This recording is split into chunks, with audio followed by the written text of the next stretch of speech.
எல்லா தெய்வங்களையும் வணங்கி எனக்கு இந்த அரிய கலையான ஜோதிட கலையை கற்றுக் கொடுத்த குருவையும் வணங்கி இந்த அருமையான நேரத்தில் சனிப்பெயர்ச்சி பலன்கள் பற்றி பார்க்கலாம். கூர்மையான சிந்தனை திறன் உடைய உங்களுக்கான சனிப்பெயர்ச்சி பலன்களை இங்கே பார்க்கலாம். மிதுன ராசிக்கு 8ஆம் இடத்தில் இருந்து வந்த சனிபகவான் 9ஆம் இடமான பாக்கிய ஸ்தானத்திற்கு பெயர்ச்சி அடைய இருக்கின்றார். சனி தன்னுடைய 3ஆம் பார்வையாக லாபஸ்தானத்தை பார்ப்பதினால் எதிலும் சோர்வின்றி சுறுசுறுப்புடன் செயல்படுவீர்கள். வீட்டில் சுபகாரியம் தொடர்பான முயற்சிகள் கைகூடும். நிர்வாகம் தொடர்பான விஷயங்களில் தனித்திறமைகளை வெளிப்படுத்துவீர்கள்.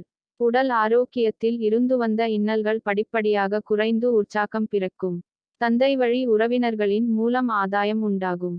மறுமணம் தொடர்பான முயற்சிகளில் இருந்து வந்த தாமதங்கள் நீங்கும். விலை உயர்ந்த பொருட்களின் சேர்க்கை உண்டாகும். தர்ம காரியங்களுக்கு உண்டான உதவிகளை செய்வீர்கள். சனி தன்னுடைய 7ஆம் பார்வையாக சிம்ம ராசியான முயற்சி ஸ்தானத்தை பார்ப்பதினால் உங்களுடைய பலம் மற்றும் பலவீனத்தை புரிந்து கொள்வீர்கள். ஏற்றுமதி மற்றும் இறக்குமதி சார்ந்த துறைகளில் முன்னேற்றமான வாய்ப்புகள் உண்டாகும். உடன் பிறந்தவர்களிடம் சூழ்நிலைக்கேற்ப அனுசரித்து நடந்து கொள்ளவும். புதிய தொழில்நுட்பம் சார்ந்த கருவிகளின் மீதான ஆர்வம் அதிகரிக்கும். வீடு மற்றும் வாகனங்களை மாற்றி அமைப்பதற்கான வாய்ப்புகள் ஏற்படும். கடினமான வேலைகளையும் சாதாரணமாக செய்து முடிப்பீர்கள்.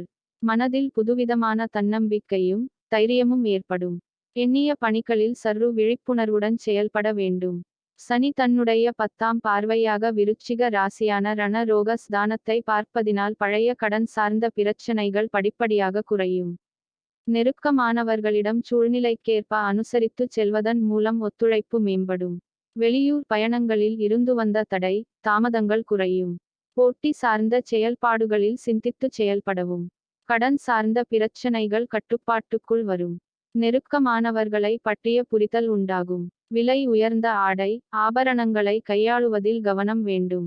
சனி ராசிக்கு 9ஆம் பாவகத்தில் அமர்ந்திருப்பதினால் செயல்பாடுகளில் இருந்து வந்த தடைகள் நீங்கும்.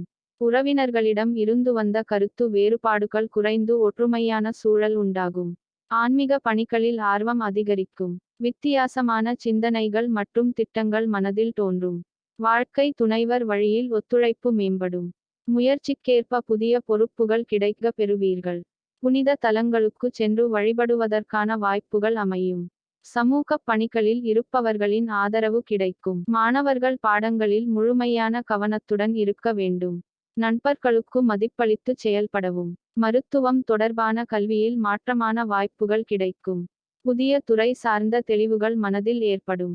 விளையாட்டுத் துறையில் திறமைக்கு உண்டான அங்கீகாரம் காலதாமதமாக கிடைக்கும். பொருளாதாரம் தொடர்பான நெருக்கடிகள் குறையும். தடைப்பட்ட தனவரவுகள் கிடைக்கும். விலகி இருந்த நட்புகள் விரும்பி வருவார்கள். சிலருக்கு பொன் பொருள் சேர்க்கை உண்டாகும். பத்திரம் சார்ந்த செயல்பாடுகளில் கவனம் வேண்டும். சேமிப்பை அதிகப்படுத்திக் கொள்வதற்கான எண்ணங்கள் மேம்படும். உடல் ஆரோக்கியம் தொடர்பான இன்னல்கள் குறையும். சிறு தூர நடை பயணங்களின் மூலம் உடலளவில் சில மாற்றங்கள் காணப்படும். நடைபெற இருக்கின்ற சனிப்பெயர்ச்சியில் பேச்சுக்களில் தெளிவும் செயல்பாடுகளில் கவனமும் தொழில் சார்ந்த நெருக்கடிகளும் குறையும். நடைபெறவிருக்கும் சனிப்பெயர்ச்சியில் சிறுதொழில் சார்ந்த செயல்பாடுகளில் புதிய அனுபவமும் வித்தியாசமான சிந்தனைகளும் உண்டாகும். மேலும் எதிர்பார்த்த சில உதவிகள் கிடைப்பதில் காலதாமதம் ஏற்படும். சனிக்கிழமை தோறும் விநாயகரை வழிபட தடைகள் விலகும். புதன்கிழமை தோறும் அருகில் இருக்கும் பெருமாளை வழிபட சிந்தனைகளில் தெளிவு பிறக்கும். பொதுப்பலன்களான இவற்றில் திசாபுத்திக்கு ஏற்ப மாற்றம் உண்டாகும் என்பதை நினைவில் கொள்ளுங்கள்.